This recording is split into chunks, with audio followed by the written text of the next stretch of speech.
Қойшыбек мүбәрак натюрморт 4 бөлім. Мен үнсіз Еркеге қарап отырмын. Үстінде лыпасы жоқ. Ерке бояуларды бір-біріне қосып араластырып отыр. Тіптен сұлулықтың осыншама ғажап болатынына тамсанып отырмын. Енді балбырап, көзім ұйқылап тығыла бастағандай.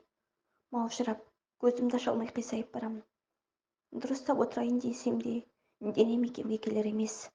Әлсін-әлсін манатан езіп араластырып отырған бояуларды енді жалаңаш денесіне жағып жатқан Еркені көзім шалып қалды. Ерке, менің көзіме ұйқы тығылып барады. Картинаңды сосын жазшы. Дегенді зорға айтып, сол жағыма қарай қисая құлай кеттім. Соңғы рет бар күшімді жиып, көзімді сығырайтып, зорға бір ашқанымда, қарсы алдымда, қолымда өткір кинжалы бар Еркені көрдім. Ары қарай еш нәрсе ойыма түсер емес.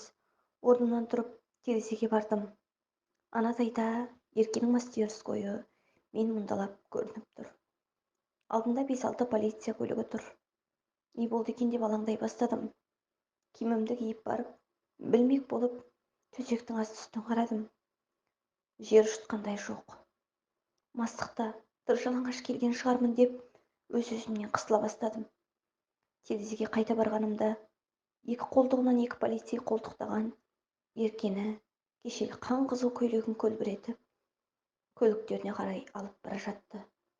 Осы кезде ауылғы бөлмедегі теледидардан: Бүгін қаламызда сұмдық оқиға орын алды. Көптен бері көтеріліп, ауырып жүрген суретші қала қонағының денесін паршалап тастапты дегенде ести сала жүгіріп келіп теледидарға үңілдім. Тікелей эфир жүргізіп тұрған тілші кешегі Еркенің мастерскойының ішінде тұр. Қабырғадағы суреттерден бірден таныдым. Құрулы тұрған молбортқа камера бұрылғанда шыңғырып жібере жаздадым.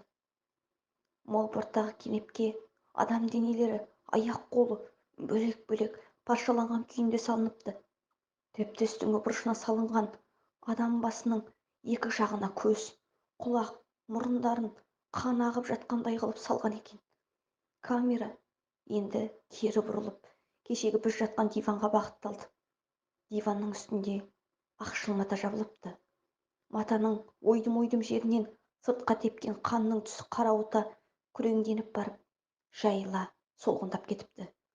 Журналистің жанында тұрған полицей диванның жанына барып, матаны сілкей тартып жұлып алғанда, мен есеңгіреп жүрелеп отыра кеттім. Диванның үстінде тура кенепке салынған суреттегідей денем парша-паршасы шығып, өзім жатыр екем. Соңы